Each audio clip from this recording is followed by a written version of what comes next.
স্থানীয় সরকার যুব ও ক্রীড়া উপদেষ্টা আসিফ মাহমুদ সজীব ভুঁইয়া বলেছেন, ঘোষণাপত্রের মধ্য দিয়ে ফ্যাসিবাদ মুজিববাদের কবর রচিত হবে।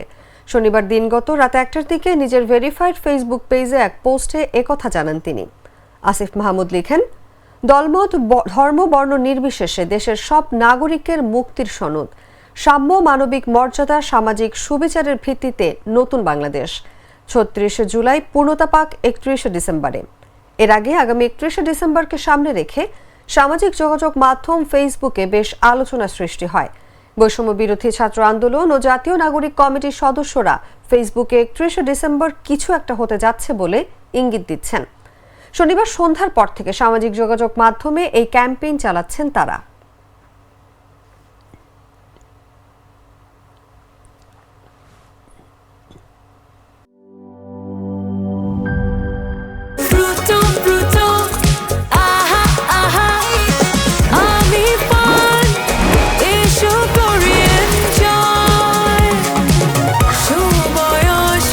প্রাণ ফ্রুটো, সময় অসময় ফ্রুটোময়।